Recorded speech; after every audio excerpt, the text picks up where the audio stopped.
పిల్లలు, ఈరోజు ఇంకో కొత్త స్టోరీ గురించి తెలుసుకుందామా? అనగనగా ఒక చిన్న గ్రామంలో ఇద్దరు మిత్రులు ఉండేవారు. వాళ్ళ పేర్లు రాము మరియు సోము. ఇద్దరు చిన్నప్పటి నుంచే కలిసి పెరిగారు.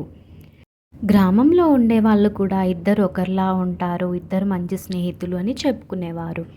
ఒకరోజు వాళ్ళు ఆలోచించారు, మన ఊరిలో అవకాశాలు తక్కువగా ఉన్నాయి, పొరుగురికి వెళ్తే మంచి పని దొరుకుతుంది అనుకుంటారు. అప్పుడు సోము అంటాడు, మనం ఇద్దరం కలిసి వెళ్దాం, ఎలాంటి కష్టం వచ్చినా కలిసి ఎదుర్కొందాం అని అంటాడు. రాము వెంటనే చెప్తాడు, అవును, మనం ఎప్పుడూ ఒకరిని వదిలిపెట్టకూడదు, ఇద్దరం కలిసే ఉందాం అని అంటాడు. మరుసటి రోజు ఉదయం తెల్లవారుజామున బయలుదేరదామని నిర్ణయించుకున్నారు. మరుసటి రోజు ఉదయం తెల్లవారుజామున బయలుదేరారు.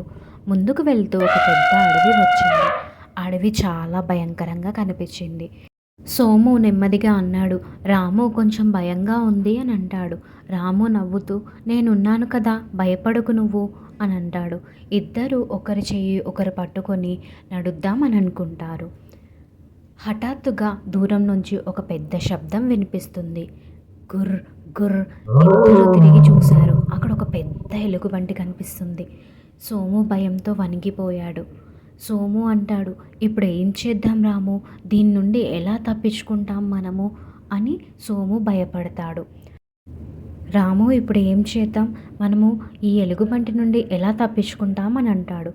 అప్పుడు రాము త్వరగా అంటాడు, మనం ఇద్దరం కలిసి చెట్టు ఎక్కిద్దాం అని అంటాడు. సోము చెప్తాడు, నాకు చెట్టు ఎక్కడం రాదు కదా రాము అని అంటాడు. అంతలో రాము తన ప్రాణం కోసం సోమును వదిలేసి చెట్టు ఎక్కుతాడు. సోము ఒక్కసారిగా ఒంటరయ్యాడు. ఇప్పుడు ఏం చేద్దామని ఆలోచిస్తాడు. ఇప్పుడు నేను ఏం చేయాలి అని అనుకుంటాడు. అప్పుడే అతనికి పెద్దవాళ్ళు చెప్పిన మాట గుర్తొస్తుంది, ఎలుగుబంటి చనిపోయిన వారిని తినదు. అతను వెంటనే నేలపై పడుకొని ఊపిరి కూడా ఆపుకొని శవంలా నటించాడు. ఎలుగుబంటి నెమ్మదిగా తన దగ్గరికి వెళ్తుంది. సోమును చుట్టూ తిరిగి వాసన చూస్తుంది. సోము కొంచెం కూడా కదలకుండా అలాగే పడుకొని ఉంటాడు. కొంతసేపటి తర్వాత ఎలుగుబంటి అతను చనిపోయాడని అనుకుని అక్కడి నుండి వెళ్ళిపోతుంది. ఎలుగుబంటి వెళ్ళిపోయాక సోము నెమ్మదిగా లేచాడు. అమ్మయ్య అని ఊపిరి పీల్చుకున్నాడు. ఇంతలో రాము చెట్టు మీద నుండి కిందికి దిగుతాడు. అతనికి కొంచెం సిగ్గు కూడా వేసింది, కానీ అడుగుతాడు, ఎలుగుబంటి నీ చెవిలో ఏం చెప్పింది? అప్పుడు సోము ప్రశాంతంగా నవ్వుతూ ఇలా అంటాడు, అవసరంలో వదిలేసే వాళ్ళు నిజమైన స్నేహితులు కారని చెప్పింది అని అంటాడు. పిల్లలు, ఇందులోని నీతి ఏంటో అర్థమైందా? ఆపదలో ఆదుకునేవాడే నిజమైన స్నేహితుడు. స్వార్థం ఉన్న స్నేహం నిజమైనది కాదు. మంచి స్నేహితుడైతే ఎప్పుడు మనతోనే ఉంటాడు.